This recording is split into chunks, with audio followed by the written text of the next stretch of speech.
বন্ধুরা, মহাশিবরাত্রির দিন যদি এই একটি ফুল আপনার হাতে আসে তবে একদমই হাতছাড়া করবেন না, কারণ শাস্ত্র মতে এই বিশেষ দিনে যারা এই ফুল পান তাদের সকল মনোবাসনা মহাদেব নিজেই পূর্ণ করেন। এছাড়া মহাশিবরাত্রির আগে মহাদেব তার ভক্তদের বিশেষ কিছু সংকেত দেন। শাস্ত্রে বলা হয়েছে এই সময় মহাদেব ও মাতা পার্বতী বিভিন্ন রূপে ভক্তদের বাড়িতে এসে পরীক্ষা নেন। এই মহাশিবরাত্রিতে কি করবেন, কোন কাজগুলো ভুলেও করবেন না, 4 প্রহরের পূজার সময় কখন পড়েছে, এসব গুরুত্বপূর্ণ বিষয় আজকের ভিডিওতে আমরা বিস্তারিত জানব। বন্ধুরা, হিন্দু ধর্মে শিব চতুর্দশীর মাহাত্ম্য অপরিসীম। সমস্ত ব্রতের মধ্যে শিবরাত্রি সর্বশ্রেষ্ঠ বলে গণ্য হয়। বলা হয় শ্রদ্ধা ও ভক্তি সহকারে সামান্য জল যদি শিবলিঙ্গে অর্পণ করা হয় তাহলে সমস্ত মনোবাসনা পূর্ণ হয়।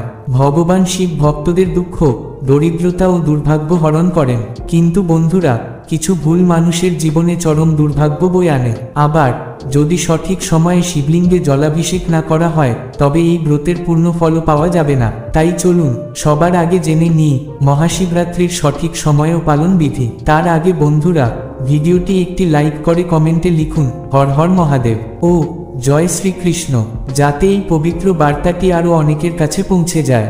বন্ধুরা, শিব পুরাণ অনুসারে এই বিশেষ দিনেই ভগবান শিব সৃষ্টি, স্থিতি ও প্রলয়ের মহাতাণ্ডব করেছিলেন। এছাড়া এই দিনেই ভগবান শিব ও মাতা পার্বতীর শুভ বিবাহ সম্পন্ন হয়েছিল। তাই কুমারী মেয়েরা ভালো স্বামী লাভের জন্য এবং বিবাহিত নারীরা স্বামীর মঙ্গল কামনায় এই ব্রত পালন করেন। 2025 সালে মহাশিবরাত্রির সঠিক সময়সূচি।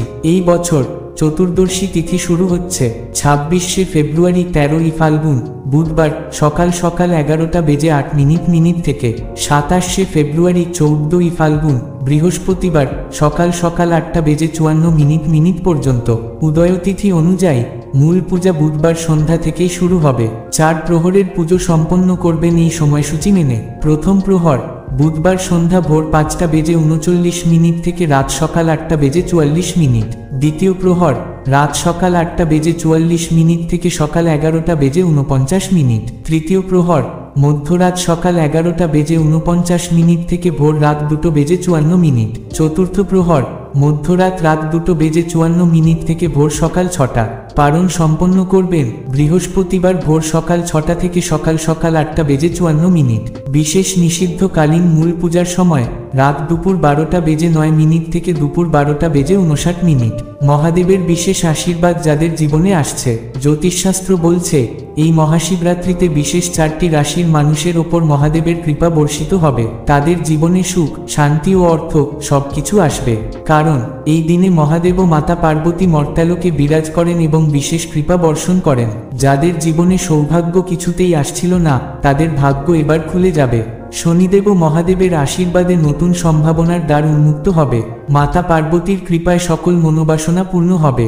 বন্ধুরা, এই পবিত্র দিনে আপনারা শিবনামে মগ্ন থাকুন, মহাদেবের কৃপা লাভ করুন। ভিডিওটি লাইক করুন, কমেন্টে লিখুন হর হর মহাদেব ও জয় শ্রীকৃষ্ণ। এই শুভ সংবাদ আরও অনেকের কাছে পৌঁছে দিন। নাম্বার 1, কুম্ভ রাশি। বন্ধুরা, কুম্ভ রাশির জাতকদের ওপর ভগবান শিবের এক বিশেষ কৃপা থাকে। তাই এই দিনে যদি তারা সময় অনুসারে শিবলিঙ্গে জল অর্পণ করে এবং নিজের মনোবাসনা প্রকাশ করে তবে অবশ্যই সেই মনোবাসনা পূর্ণ হবে। এই বিষয়ে আমাদের পরের ভিডিওতে বিস্তারিত জানিয়ে দেব কি করবেন, কোন মন্ত্র বলবেন আর কোন কোন ভুল এদিন করা যাবে না। নাম্বার 2, মকর রাশি। বন্ধুরা, মকর রাশি কিন্তু ভগবান শিবের অত্যন্ত প্রিয়। জ্যোতিষশাস্ত্র মতে এই রাশির অধিপতি শনিদেব, আর শনিদেবের গুরু হচ্ছেন মহাদেব। তাই মহাশিবরাত্রির এই মহাযোগে মকর রাশির জাতকরা যদি শিবলিঙ্গে জল অর্পণ করে, নিজেদের আশা আকাঙ্ক্ষা প্রকাশ করে তাহলে তাদের সমস্ত মনোবাসনা পূরণ হবে। শুধু তাই নয়, সর্বকাজে তারা সাফল্য পাবে, এমনকি শনিদেবের 7.5 বা শনির দশার প্রভাব থেকেও মুক্তি পেতে পারে। নাম্বার 3, বৃশ্চিক রাশি।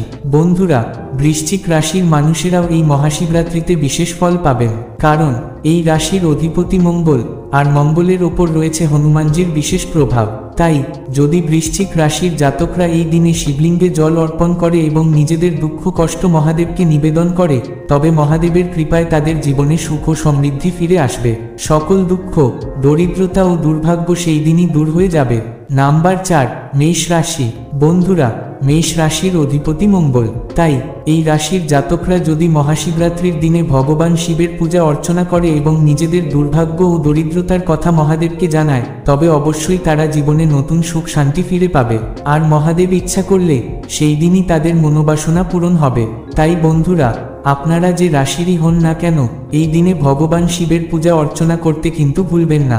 বন্ধুরা, ভগবান শিব হলেন দেবদানব, রাক্ষস, সাধু, গরিব, বড়লোক, সবারই আরাধ্য।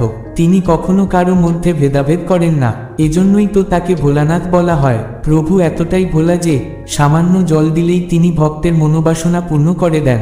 এই কলিযুগে ভগবান শিবকে প্রসন্ন করা খুবই সহজ। তাই মহাশিবরাত্রিতে যদি ভগবানের বিশেষ কৃপা পেতে চান, তাহলে অবশ্যই এই বিশেষ প্রক্রিয়াটি করুন। আপনার যদি নেগেটিভ শক্তির সমস্যা থাকে, যদি গ্রহদোষে ভুগছেন, যদি আর্থিক উন্নতি চান, কিংবা আপনার কোনো অপূর্ণ ইচ্ছা এখনো বাকি থাকে, তাহলে এই উপায়টি অবশ্যই আপনার জন্য। আজকের ভিডিওতে আমরা জানব গোমাতার আশীর্বাদ পাওয়ার এক অলৌকিক টোটকা। যদি সঠিকভাবে এটি পালন করেন, তাহলে নিশ্চিতভাবেই আপনার সকল সমস্যা দূর হবে এবং মনের সকল বাসনা পূর্ণ হবে। তাই বন্ধুরা, চ্যানেলে নতুন হলে সাবস্ক্রাইব করুন, বেল আইকনটি অল করে রাখুন এবং কমেন্টে লিখুন হর হর মহাদেব, জয় শ্রীকৃষ্ণ। বন্ধুরা, এমনটা বলা হয় যে গোমাতার মধ্যে 33 কোটি দেবদেবীর নিবাস রয়েছে। তাই গোমাতার সেবা করলে আমরা সমস্ত দেবলোকের পুণ্য লাভ করতে পারি। ঋগ্বেদে গোমাতাকে অমৃত সমতুল্য বলা হয়েছে, কারণ গোমাতার দেহ থেকে নির্গত ধূলি বহু মানুষের প্রাণ রক্ষা করে। এছাড়াও গোমাতা এতটাই পবিত্র যে তার আশেপাশের সমস্ত নেগেটিভ এনার্জি ধ্বংস হয়ে যায়। যে মাটিতে গোমাতা পদার্পণ করেন, সেই স্থান ধন্য ধন্য হয়ে ওঠে। তাই বন্ধুরা, আপনার জীবনের সমস্ত সমস্যা দূর করতে হলে 1. প্রথমে গোমাতাকে অন্নভোজন করান। 2. তারপর গোমাতার খুর থেকে নির্গত ধূলি, যাকে গোধূলি বলা হয়, তা নিজের মাথায় স্পর্শ করুন। 3.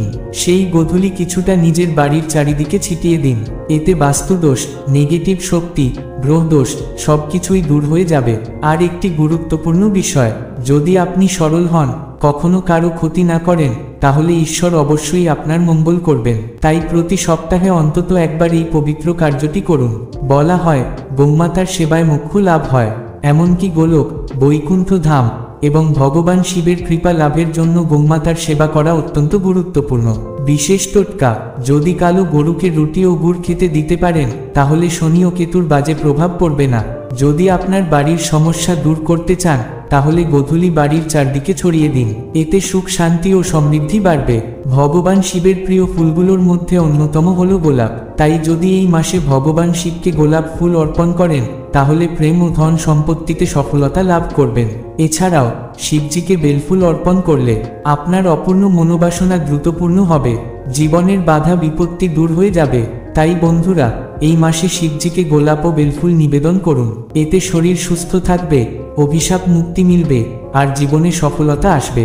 জয় গোমাতা, হর হর মহাদেব। নাম্বার 3। বন্ধুরা, যদি আপনার জীবনে নানা বাধা বিপত্তি লেগেই থাকে, যদি কোনো কাজেই সফলতা না পান, তাহলে এই মাসে শিবলিঙ্গে চামেলি ফুল অর্পণ করুন। বিশ্বাস করুন, এই সমস্যা থেকেও মুক্তি পাবেন। নাম্বার 4। ধুত্রা ফুল ও ধুত্রা ফল ভগবান শিবের অত্যন্ত প্রিয়। শিব পুরাণ অনুসারে এই ফুল ও ফল ছাড়া ভগবান শিবের পূজা অসম্পূর্ণ। তাই যে মনোবাসনা নিয়ে ধুত্রা ফুল ও ফল শিবলিঙ্গে অর্পণ করবেন, তা দ্রুত পূর্ণ হবে। এজন্যই এই মাসকে মনোবাসনা পূরণের মাস বলা হয়। নাম্বার 5। আকন্দ ফুল জ্যোতিষশাস্ত্র অনুযায়ী এটি ভগবান শিবের অন্যতম প্রিয় ফুল। এছাড়াও নীলকণ্ঠ পদ্ম ও নীলকমলও ভগবান শিবের খুব প্রিয়। কিন্তু বন্ধুরা, ভুলেও কেওড়া ফুল শিবলিঙ্গে অর্পণ করবেন না, এটি শুভ নয়। ভালো সময় আসার আগে মহাদেব দেন এই 7টি সংকেত। বন্ধুরা, যদি এই মহাশিবরাত্রির আগে এই বিশেষ 7টি সংকেত পান, তাহলে বুঝবেন আপনি অত্যন্ত ভাগ্যবান। এবার আপনার জীবনে দুঃখের সমাপ্তি হবে, আসবে পরম আনন্দ। হ্যাঁ বন্ধুরা, হতে পারে মহাদেব নিজেই ছদ্মবেশে আপনার বাড়িতে এসেছেন, কারণ এই মহাশিবরাত্রিতে ভগবান শিব ও মাতা পার্বতী মর্তে আগমন করেন। যারা ভক্তি ভরে তাদের পূজা করেন, তাদের মনোবাসনা শিবশম্ভু পূর্ণ করেন এবং সেই ভক্তদের এই 7টি সংকেত দেন। তাই বন্ধুরা, যদি এর মধ্যে একটিও সংকেত পান, তাহলে বুঝে নিন আপনার ভাগ্য বদলাতে চলেছে। তাই চ্যানেলে নতুন হলে এখনই সাবস্ক্রাইব করুন, পাশে থাকা বেল আইকনটি অল করে দিন, আর কমেন্টে লিখুন হর হর মহাদেব, জয় শ্রীকৃষ্ণ।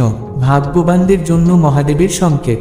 বন্ধুরা, শাস্ত্র মতে ভগবান শিব কৃপা বর্ষণের আগে কিছু বিশেষ সংকেত দেন।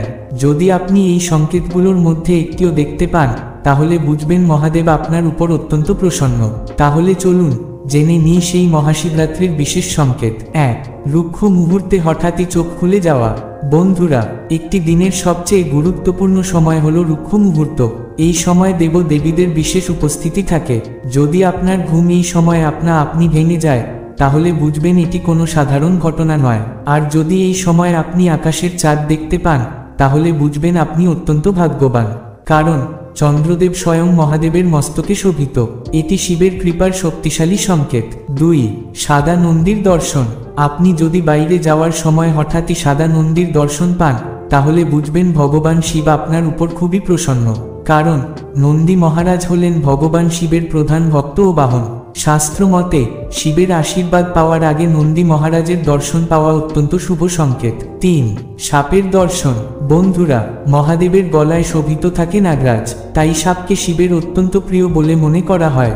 যদি মহাশিবরাত্রির আগে আপনি হঠাৎই কোথাও সাপ দেখতে পান বা স্বপ্নে সাপের দর্শন পান, তাহলে বুঝবেন শিবজির কৃপা আপনার উপর পড়েছে। বিশেষ করে এটি আর্থিক উন্নতির একটি বিশেষ সংকেত। 4. কালো কুকুরের আগমন। বন্ধুরা, যদি মহাশিবরাত্রির আগে আপনার বাড়ির সামনে বা আশেপাশে কালো কুকুর দেখা যায়, তাহলে এটি অত্যন্ত শুভ সংকেত, কারণ কালো কুকুর ভগবান কালভৈরবের বাহন, আর কালভৈরব হলেন স্বয়ং ভগবান শিবেরই এক রূপ। তাই কালো কুকুর যদি আপনার বাড়িতে আসে, তাহলে বুঝবেন যে আপনার বাড়ির সমস্ত নেগেটিভ শক্তি দূর হতে চলেছে। বিশেষ টোটকা: কালো কুকুরকে অন্ন দান করুন, এতে আপনার জীবনের সমস্ত বাধা বিপত্তি দূর হবে। মহাশিবরাত্রিতে সাদা নন্দী বা সাপের স্বপ্ন দেখলে শিব মন্ত্র জপ করুন, এতে শিবজির কৃপা আরও দ্রুত লাভ করবেন। বন্ধুরা, যদি আপনি এই সংকেতগুলোর মধ্যে একটিও দেখতে পান, তাহলে বুঝবেন শীঘ্রই আপনার জীবনে বড় পরিবর্তন আসতে চলেছে। ভগবান শিবের কৃপায় সব সমস্যার সমাধান হবে। কমেন্টে লিখুন হর হর মহাদেব, জয় শঙ্কর, জয় মহাদেব। বন্ধুরা, যদি আপনি স্বপ্নে শিবলিঙ্গ, শিবজি বা কোনো শিব মন্দিরের দর্শন করেন, তাহলে বুঝবেন যে স্বয়ং মহাদেবের কৃপা আপনার উপর রয়েছে।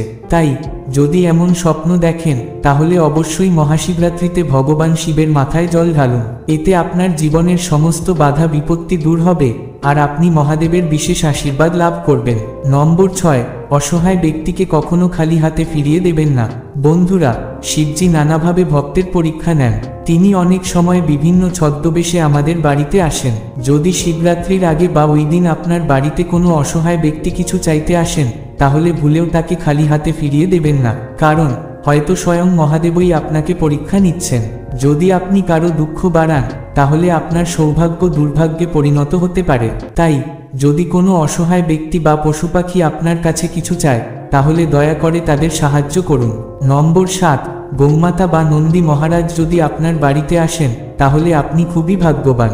বন্ধুরা, ভগবান শিব কোনো বাড়িতে আসার আগে নন্দী মহারাজ সেই বাড়িতে প্রবেশ করেন। যদি আপনার বাড়ির সামনে বারবার গৌমাতা বা নন্দীর আগমন হয়, তাহলে বুঝবেন মহাদেবের বিশেষ কৃপা আপনার ওপর বর্ষিত হতে চলেছে। 4 ধরনের ব্যক্তি যাদের কখনো খালি হাতে ফিরিয়ে দেবেন না।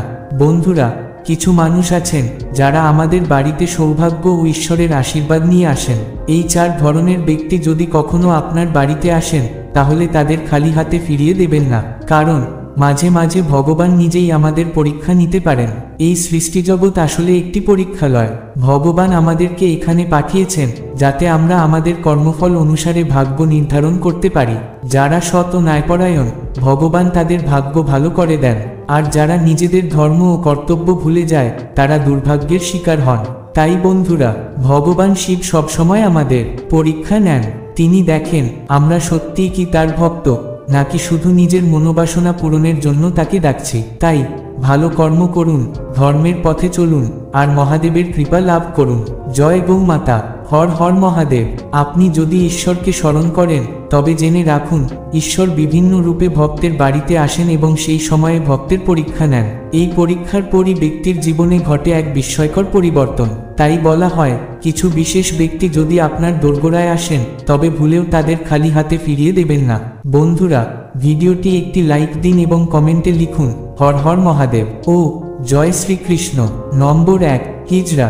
বন্ধুরা, বলা হয় হিজড়ারা ভগবান শিব ও মাতা পার্বতীর মিলিত রূপের প্রতীক, তাই যখনই তারা আপনার বাড়িতে কিছু দান চাইতে আসেন তখন ভুলেও তাদের খালি হাতে ফেরাবেন না।